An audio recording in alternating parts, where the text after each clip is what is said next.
Once upon a time, in a faraway land, there lived a man so exceptional that the divine hosts of heaven and hell were forced to take note. A man dangerous enough to bring Satan to his knees, but selfless enough to make God himself raise an eyebrow. How did this come to pass? Well, it all began at a very special birthday party for a very special young lady. Surprise! What is all this? It's your birthday, Kinsey. So? You've never been to a birthday party? No. Oh, like not even growing up? I went to the School of the Americas since kindergarten. We didn't really do birthday parties. But you celebrated Christmas? I don't have to explain myself to you. Oh, Kinsey, this is going to be so much fun. Zinjai made a cake, Jane Austen is here, we'll play some games. What sort of games?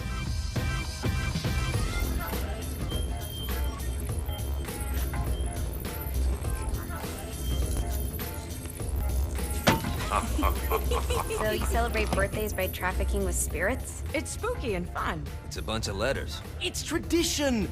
Every slumber party has to involve a spirit board. Slumber party? How's it work? We ask it a question, and the spirit of the board will reveal the answer. How? Yeah, someone pushes the pointy thing to wherever they want. Wait. Can we go back to you and your slumber parties? No time. All right. Everyone put their hands on the cursor. Cursor. I feel the magic already. All right. Will the President/God Emperor for life ever choose a partner to reign alongside them? No.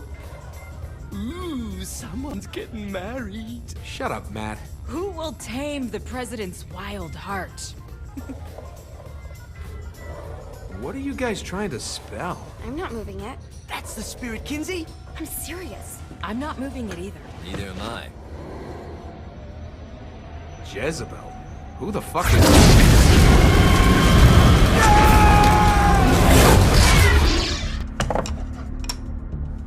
Is that not normal? Where'd you get the board? I was going through Zignac's artifact collection and found it there. Who did it belong to? Alistair Crowley? Christ. Guys? I think it's laughing at us. Fuck this. I think you're a smart enough piece of wood to see where this is going. Now, you ready to cooperate? That's more like it. You think we can trust it? It's not like we got a lot of options. So what's the plan? We mount up and go in after the boss? No, I do. No sense in what's left of humanity walking right into a death trap. Someone's gotta live to tell the story. That's a stupid plan, Johnny. I'm leaving you in charge. Hell of a plan, Johnny. Are you serious? I'm coming too. Are you kidding me? How do you plan to come back? Yeah, I try not to sweat the details. You need someone with you that does. No. It's my birthday. Fine. All right, then. You know where my friend is?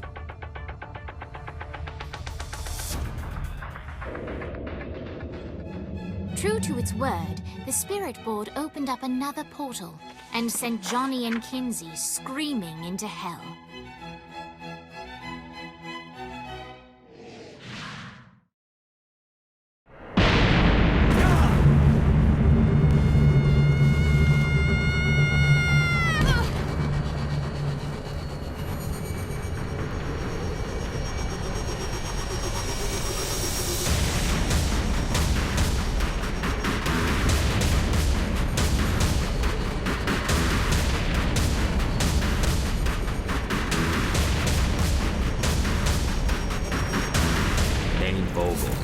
Ultor's behind this, I know it. Ultor and the Saints haven't been enemies in years. You really think he's responsible? You don't know him like I do. The boss put him through a window for a reason. The reason was the boss was kind of fucking crazy back then. That's a fair point.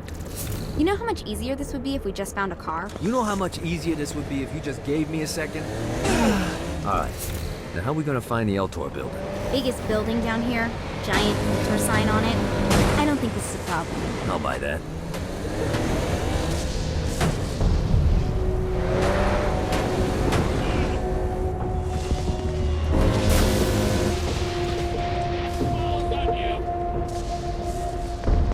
I think we may have got the attention of the demons.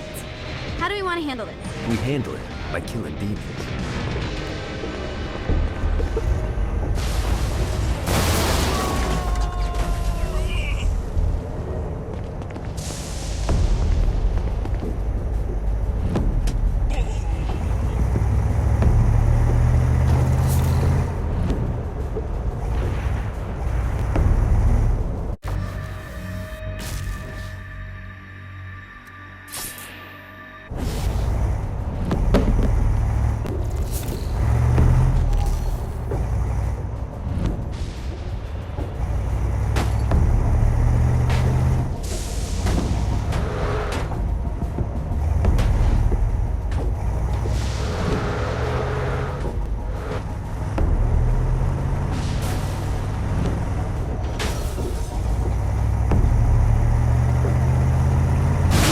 Who?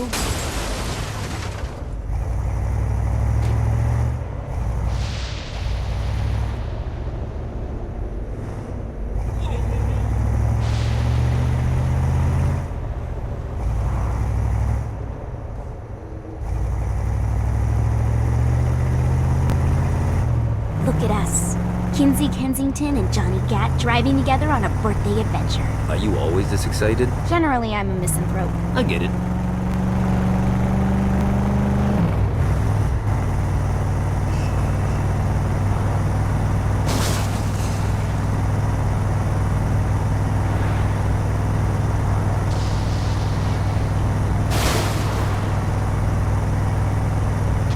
So this is hell. Not as bad as I thought. Kind of reminds me of Steelport.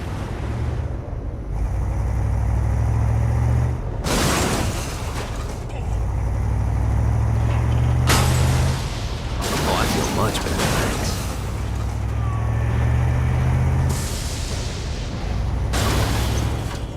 So, what's the plan? Oh yeah, I'm gonna shoot him in the face unless he gives us the boss back. What if Dane doesn't have a box? I'll probably still shoot him in the face.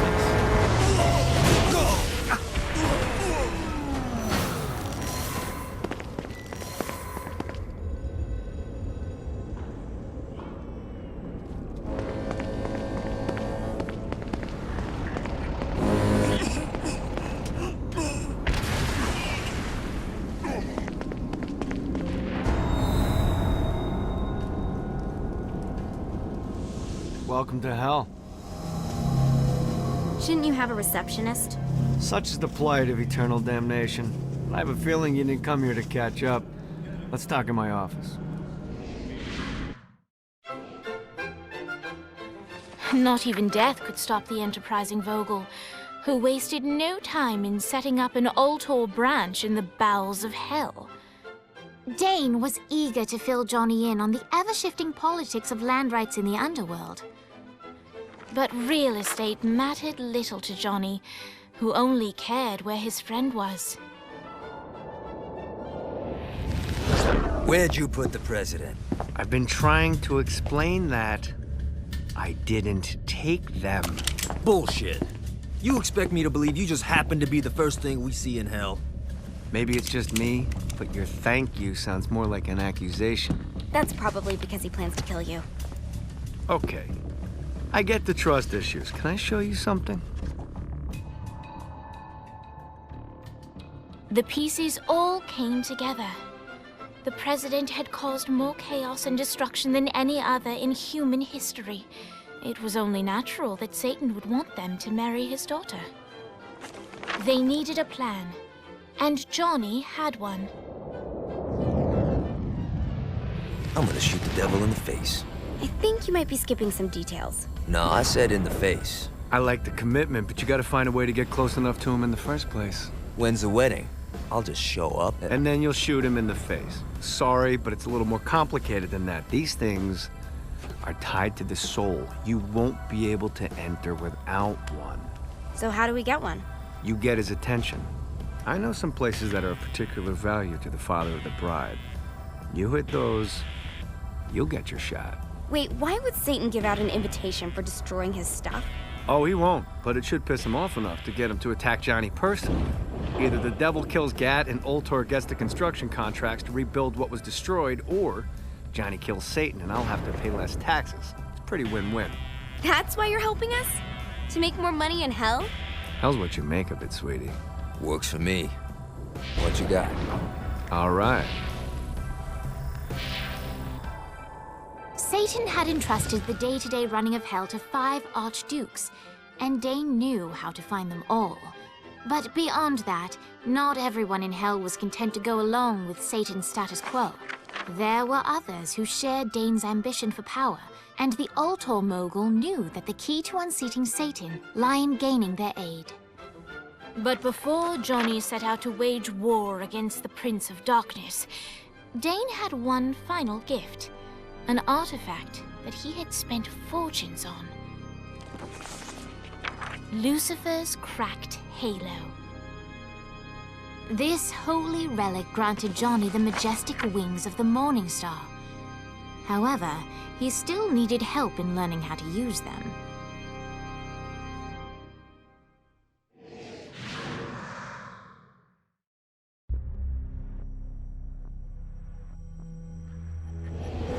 Alright, you got me out in the sticks, now what? Would it kill you to show a little excitement? You're about to experience angelic flight, for Christ's sake. Dane. Someone needs a nap. Just collect some soul clusters and pop. Great. Now you should have just enough clusters to power up your halo.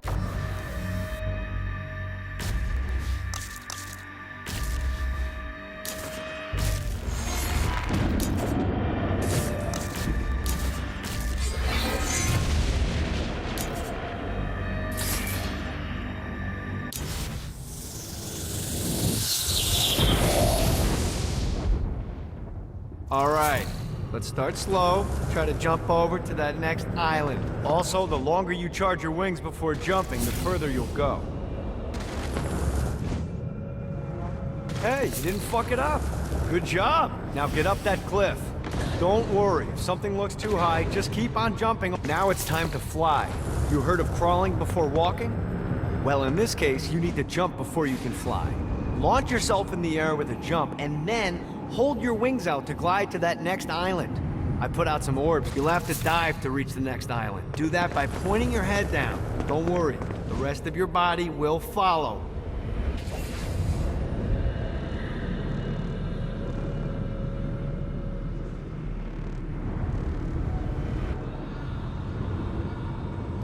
I put a shiny flap orb out in front of you. Collect the orb, and your wings will flap to gain speed.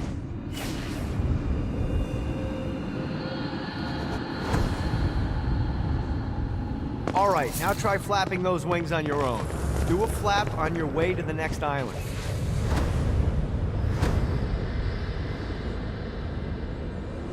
The exact opposite of diving is climbing.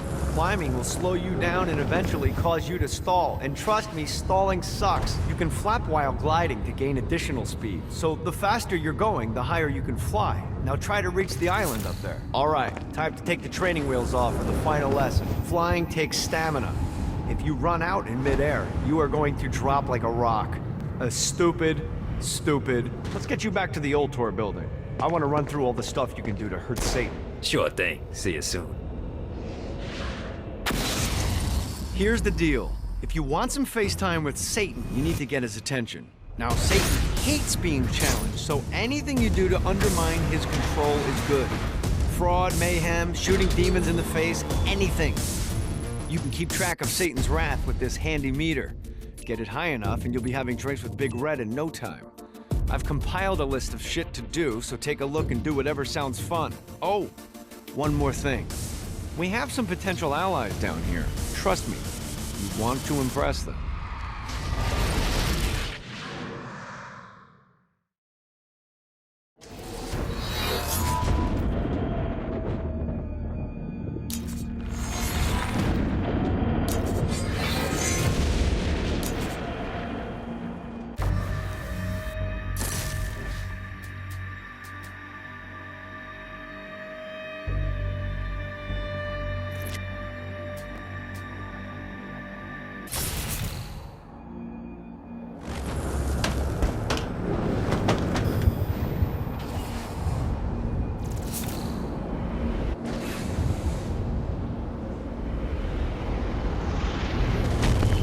I hope there's not something ridiculous like 100 of these to find.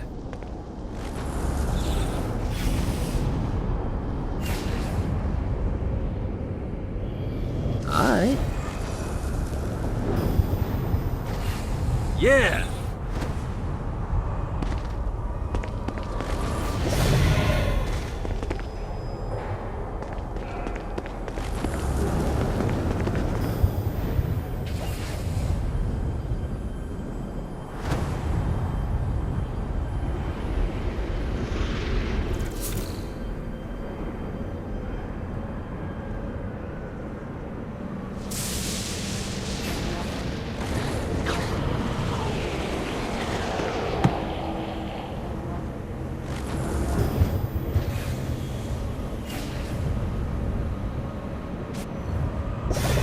Gotta pick it up.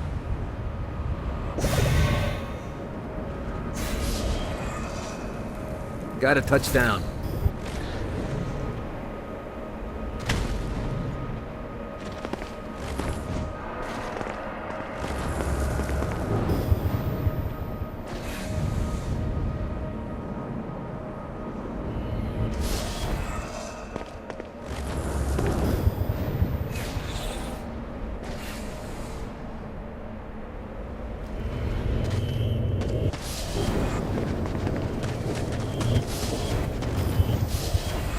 Yeah!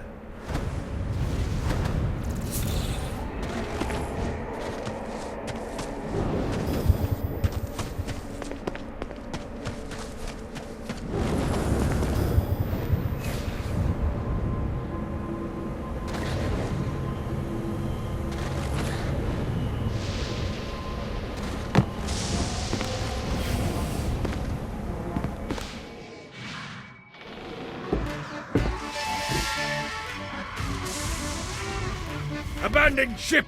We've been boarded!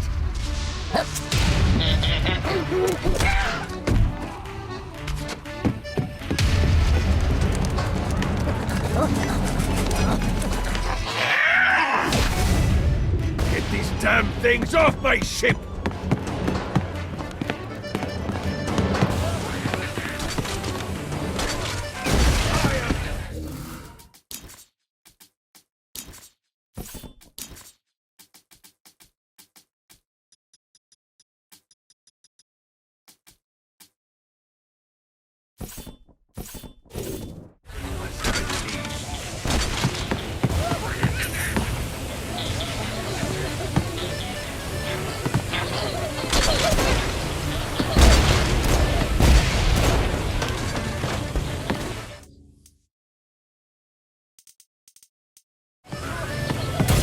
Keep talking, bitch.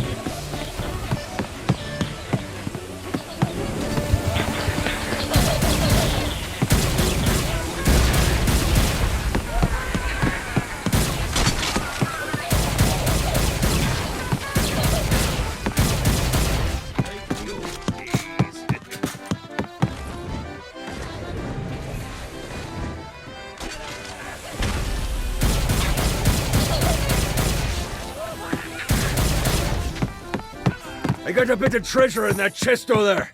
The weapon you find inside may help with our little imp problem.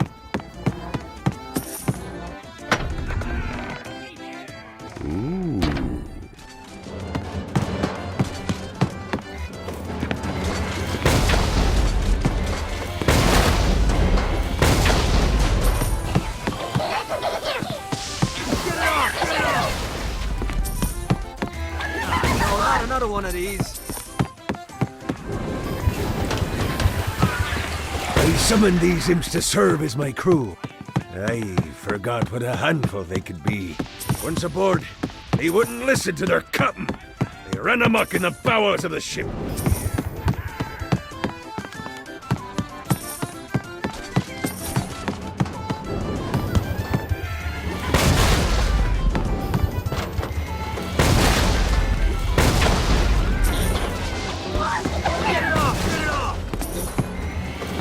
Good God, they're swarming me!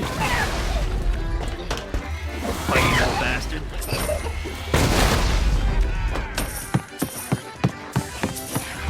Hey, okay to drop the pirate voice. What pirate voice would that be? Wow. Zinyak's destruction of Earth had a profound impact on the afterlife. To heaven, it was a logistical nightmare. St. Peter's meticulous nature drove purgatory wait times to unbearable levels. Meanwhile, in hell, where souls in pain were used as currency, it created a new era of prosperity for the wickedly enterprising. This economic boon resulted in the coffers of hell to be overflowing, which in turn piqued the interest of the most notorious man that sailed the seven seas. Long had Blackbeard been a thorn in Satan's side, robbing tax collectors on a semi-regular basis. But the promise of an immeasurable fortune drove him to be even bolder. An arrangement was reached. Blackbeard would provide information on strategic targets in exchange for a share of the profit. Johnny, who was interested in murder, not money, happily agreed.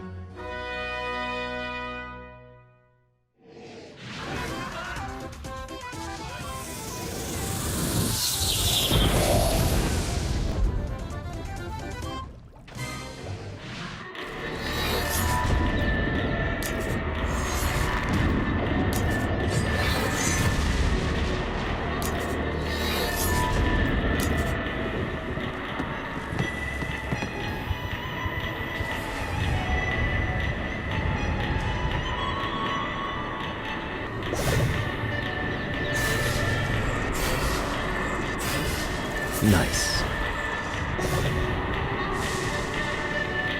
I raided a Interpol office and found information on where the president is being kept. Evidently, they've been trapped in some sort of soul crystal inside Satan's palace.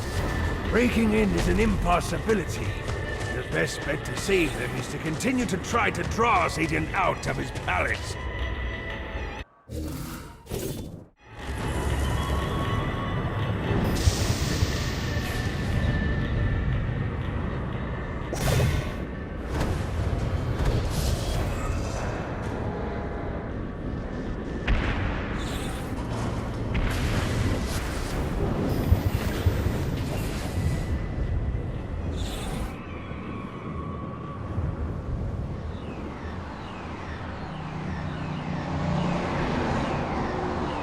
Note to self, find a way to control lightning. Let's play.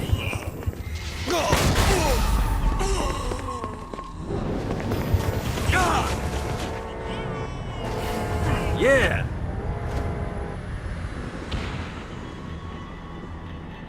This is bad timing.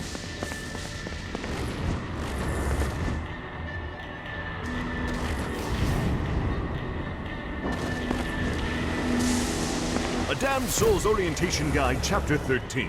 The Den of Eternal Suffering. Don't let the official name scare you. This wonderful location serves as our entertainment district. Take in one of Shakespeare's Passion plays. Enjoy a septuple way. Or maybe just settle down for a sinfully perfect hot cocoa. Here you can find it all. Yes, these delights are oppressively expensive. But is it really that different from San Francisco?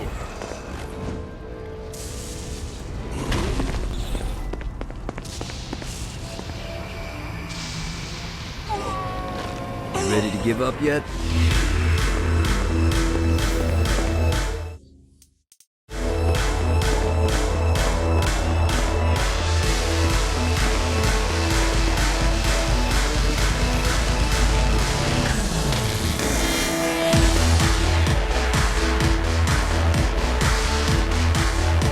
Lights up. William Shakespeare, humanity's greatest playwright, and hell's most diabolical purveyor of entertainment, looks on as a brave mortal on an Orphean quest enters. The bard's interest is piqued, and he looks to test his visitor's mettle.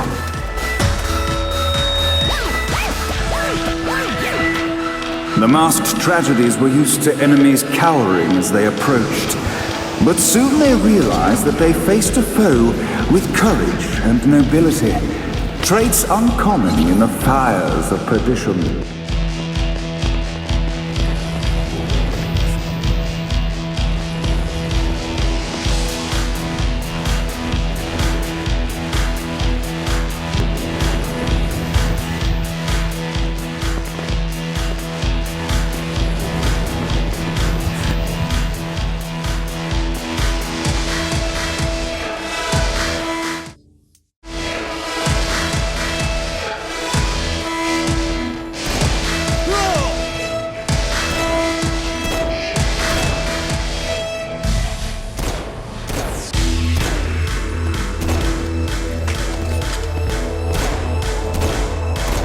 The inciting incident resolved.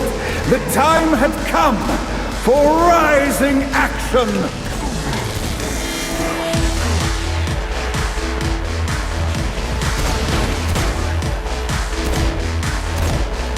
The battle raged on below, and as bullets and blood flew, The bard arched a curious eyebrow. Could this mortal be the exact thing that Shakespeare needed?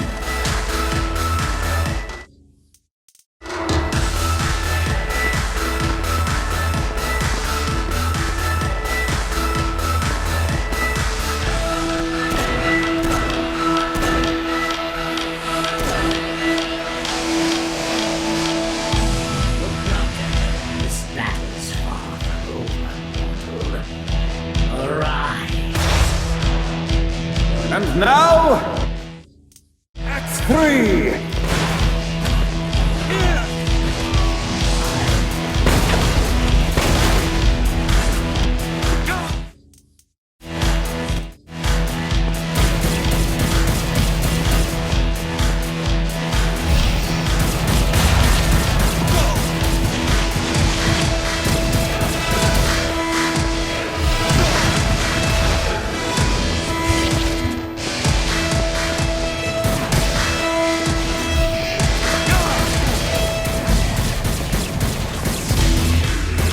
Try harder than that, Satan.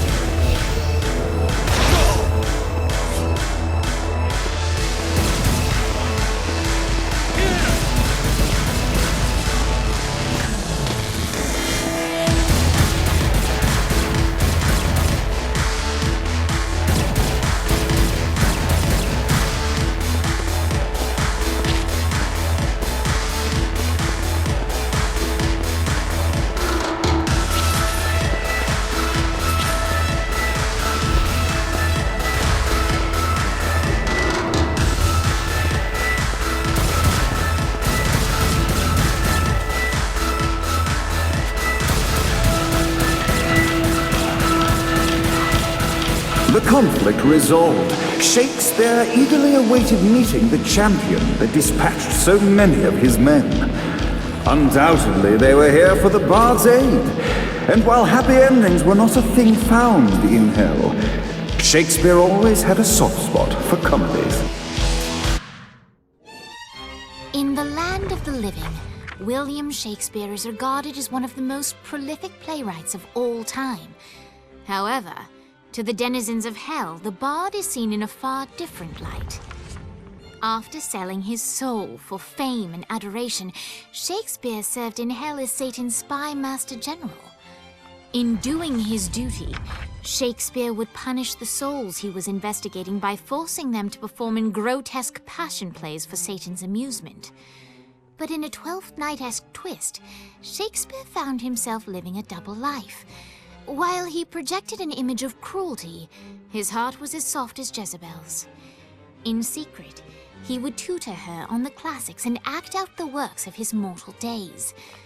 When Satan found out, he cast Shakespeare out of the palace, believing that the poet would be tormented by the populace of hell, far out of Jezebel's sight. But Satan had not counted on the bard's cunning. Embracing his persona of master torturer, Shakespeare and his followers, the tragedies, took root in the entertainment district, biding their time for revenge.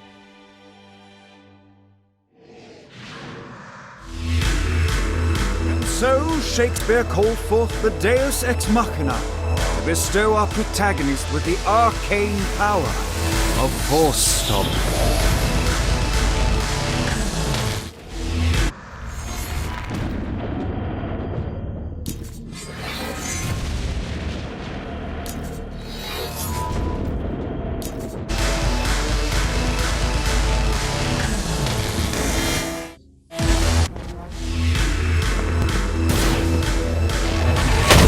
Got him up.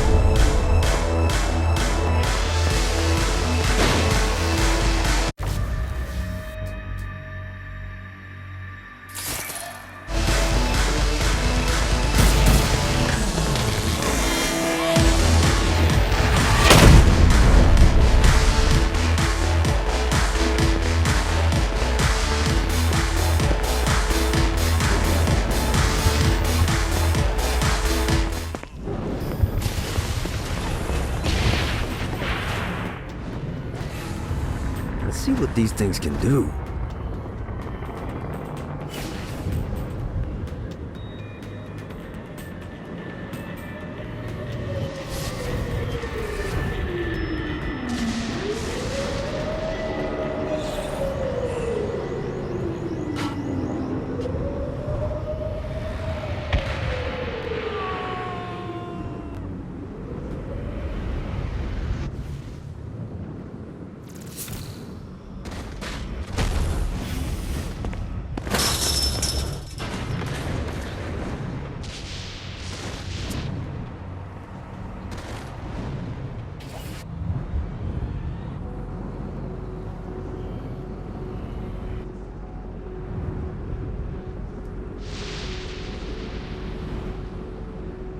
Yeah!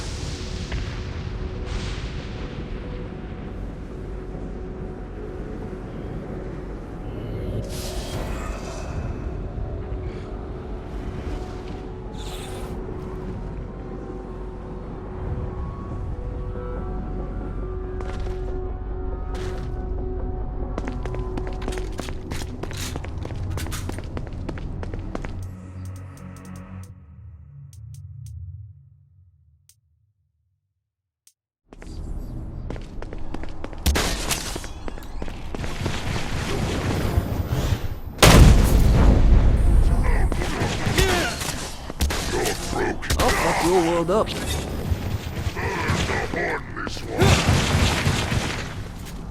How can this be?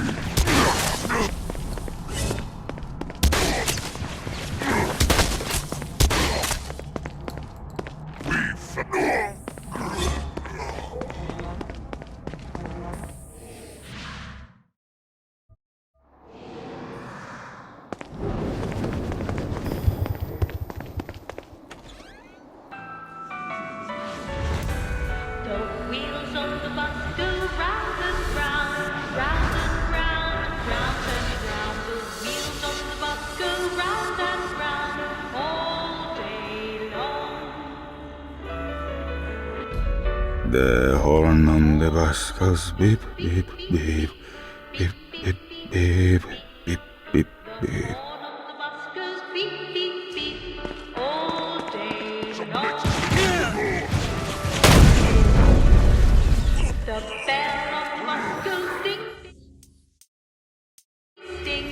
What, if they wanted to torture you, why'd they use the short version?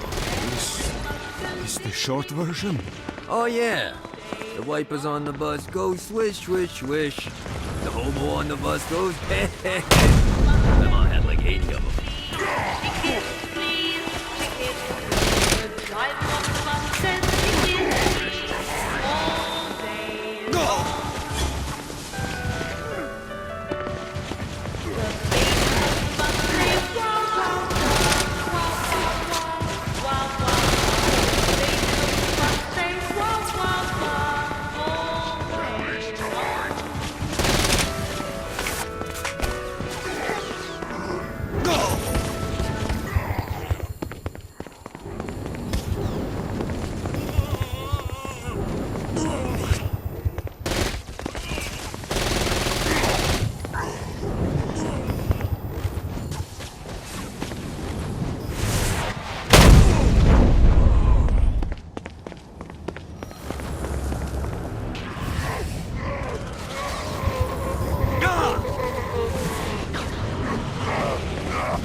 Isn't important.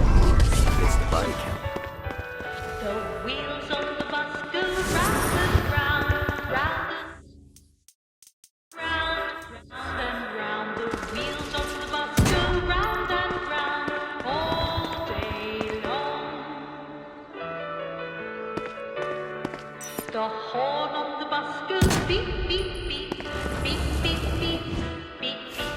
The horn on the bus goes beep, beep, beep, all day long. We must end this infernal music! Come, let us return to my castle, so we may plot our next steps in proper surrounds. Johnny led Vlad back to his castle, which since his incarceration became a haven for frat parties and squatters. But the systematic impaling of trespassers would have to wait. Vlad was a man of his word, and was eager to provide intel that could aid in hobbling Satan's armies.